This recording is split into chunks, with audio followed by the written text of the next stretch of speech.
দিনকার যে ঘটনা, প্রতিদিনকার ঘটনা নিয়েই আমরা আলোচনা করতে অভ্যস্ত। আজকে যেটা হচ্ছে সেটা। আগামীকাল কি হবে, আগামী বছর কি হবে, ১০ বছর পরে কি হবে, এটি আদৌ টিকবে কি টিকবে না, এই জিনিসগুলো আমরা ভেবে কখনোই কাজ করি না। আমাদের মধ্যে যে অবস্থা সেটা হলো যে যায় লঙ্কায় সেই হয় রাবণ। যত কথা, যত আবেদন নিবেদন যখন আপনি খারাপ অবস্থায় থাকেন, তখন সবকিছু আল্লাহর কাছে আপনি সমর্পণ করেন নিজেকে, আল্লাহর সাহায্য চান। আর প্রতিপক্ষকে আপনি কিছু করতে না পেরে অভিশাপ দেন। আর যেই মুহূর্তে আপনি আল্লাহর দয়ায় কিছু পেয়ে যান বা আপনার বিপদ কেটে যায়, অমনি আপনি ঠিক শরীরে একটা ঝাঁকুনি দিয়ে এমন একটা হুঙ্কার দিয়ে দাঁড়িয়ে যান, মনে হয় না যে কোনো কালে আপনার কোনো বিপদ ছিল এবং আল্লাহর কাছে আপনি কিছু বলেছেন, চেয়েছেন, এটাও আপনি স্মরণ করতে চান না। অনেকে তো আল্লাহকে অস্বীকারই করে বসে এবং এই কথা আমার বক্তব্য নয়, স্বয়ং আল্লাহ পবিত্র কালামে পাকে এভাবেই বলেছেন যে তাদের অবস্থা দেখে মনে হয় তারা যে কখনো বিপদে ছিল এটা তারা মানে মনেই করে না। তো এখন এই যে আমাদের বাংলাদেশেই একই ঘটনা ঘটছে, একটার পর একটা সিদ্ধান্ত আসছে, এক্সিকিউটিভ ডিসিশন আসছে, একটার পর একটা রায় আসছে এবং একটার পর একটা ঘটনা ঘটে যাচ্ছে, যেগুলো বাস্তবে কার্যকর করার জন্য যে প্রশাসন দরকার, যে রাজনৈতিক ঐক্যমত্য দরকার, যে জনগণ দরকার, যে অর্থনীতির দরকার, তার কোনোটাই আমাদের পক্ষে নেই।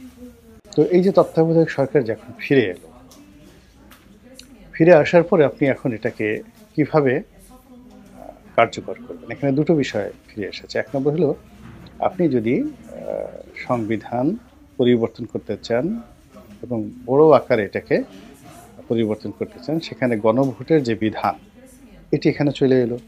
তো কাজেই ডক্টর মোহাম্মদ ইউনূস সাহেব এখন সংবিধান সংশোধনের যে তোড়জোড় করছেন, তিনি এটা কিছুই করতে পারবেন না। তাকে এই টোটাল কাজটা করার জন্য গণভোট দিতে হবে এবং এই মুহূর্তে যে অবস্থা আছে, কোনো গণভোট দেওয়ার মতো যে অবস্থা, এটি অন্তর্বর্তীকালীন সরকারের নেই। তারা সংস্কারের জন্য বলেন, যেকোনো বিষয়ের জন্য বলেন, জনগণের যদি সমর্থন চান, হা না ভোট দেন বা অন্য যেকোনো ভোট দেন, সেই ভোটে তাদের পক্ষে জনগণ রায় দিবে, এই জনপ্রিয়তা এখন আর তাদের নেই।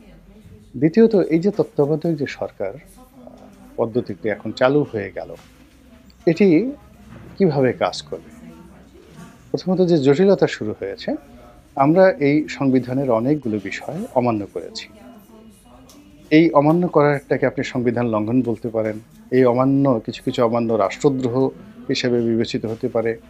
কিছু, কিছু অমান্য ফৌজদারি আ দণ্ডবিধির আওতায় বিচারের আ পর্যায়ে পৌঁছে যাবে। এরকম অনেক কিছু করা হয়েছে জুলাই আগস্ট বিপ্লবের পরে। এটা না সাংবিধানিক সরকার, না বিচারিক সরকার, না বৈপ্লবিক সরকার, না জনগণের ম্যান্ডেট প্রাপ্ত সরকার।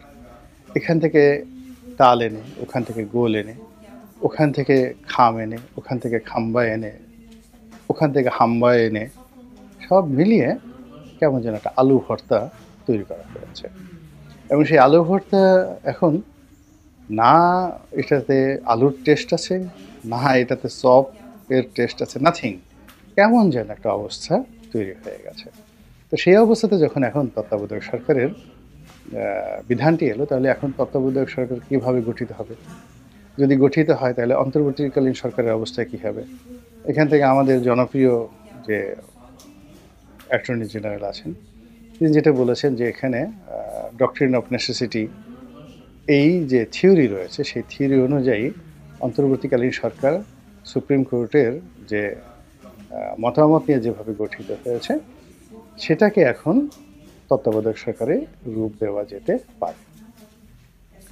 তাহলে তত্ত্বাবধায়ক সরকার যদি আপনি রূপ দিতে যান, তাহলে অতীতের যে তত্ত্বাবধায়ক সরকার, সেখানে যে প্রথা রয়েছে, কাস্টম রয়েছে, রাজনৈতিক দলগুলোর একটা ঐক্যমত্য রয়েছে এবং রাজনৈতিক দলগুলোর একটা রিপ্রেজেন্টেশন সেখানে থাকতো।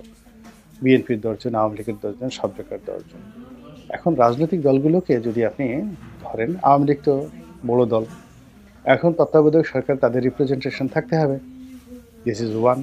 আর যদি না থাকতে হয় তাহলে এই দলটাকে নিষিদ্ধ করতে হবে আদারওয়াইজ ছোটখাটো দল সবাইকে নিয়ে আপনি এই উপদেষ্টা পরিষদ গঠন করবেন অ্যাজ পার কনস্টিটিউশন, এবং কনস্টিটিউশনের বাইরে যে কাস্টম রয়েছে ৩ জোটের যে রূপরেখা এরশাদ পতনের উপর তৈরি হয়েছিল, ঠিক সেইভাবেই বিএনপির কাছ থেকে ১০ জন নাম দেওয়া হয়েছে। তারপরে শেষে যাকে বলা হয় আওয়ামী লীগের কাছ থেকে ১০ জন নিয়ে তারা এভাবে একটা উপদেষ্টা কমিটি গঠন করলো সিভিল সোসাইটি থেকে নিয়ে। আর এখানে প্রধান যে ব্যক্তি তিনি হবেন সুপ্রিম কোর্টের একেবারে সদ্য সাবেক প্রধান বিচারপতি। এখন যদি আপনি হাইকোর্টের এই রায়টা মানেন, অ্যামেন্ডমেন্টটা গ্রহণ করেন, এটা পার্টলি গ্রহণ করতে আপনি পারবেন, আপনাকে পরিপূর্ণভাবে গ্রহণ করবেন। তো পরিপূর্ণভাবে গ্রহণ করলে এখানে ডক্টর মোহাম্মদ ইউনূসের অন্তর্ভুক্তি সেটা তো এই সংবিধান অনুযায়ী হবে না, এই রায় অনুযায়ী হবে না। এখানে সুপ্রিম কোর্টের প্রধান বিচারপতি যিনি আছেন, একেবারে সর্বশেষ প্রধান বিচারপতি, তিনি তো সেই শেখ হাসিনার জামানার প্রধান বিচারপতি। তো এটাকে আওয়ামী লীগ বিএনপি কখনো মেনে নেবে?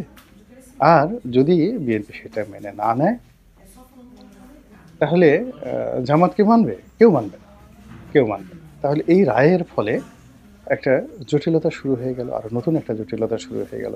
বরং এই সরকারের সাথে তত্ত্বাবধায়ক সরকার, আবার তত্ত্বাবধায়ক সরকারের সাথে বিএনপি আওয়ামী লীগের একটা দ্বন্দ্ব, সব মিলিয়ে এরকম একটা বিশৃঙ্খলতার পরিবেশ তৈরি হয়ে গেছে যে এটা মানে আমার মতো একটা ক্ষুদ্র মানুষ, আমি এটা কোনো ওয়ে খুঁজে পাচ্ছি না।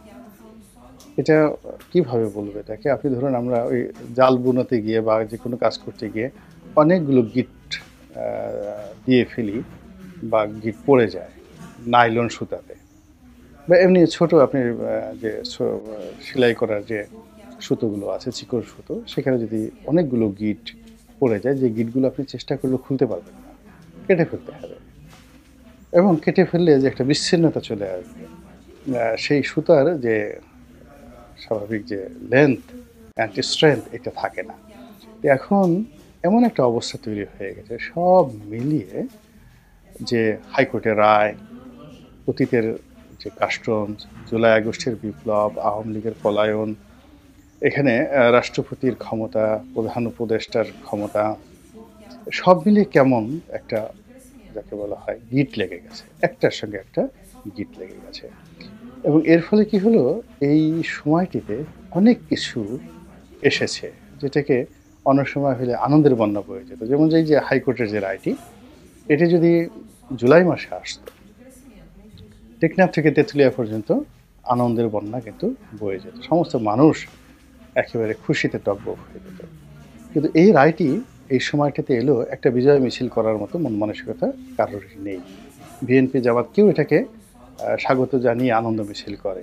এটা একটা জাস্ট একটা রায় হিসেবে হয়ে গেছে। এর কারণ হলো এটা বাস্তবায়ন করা যাচ্ছে।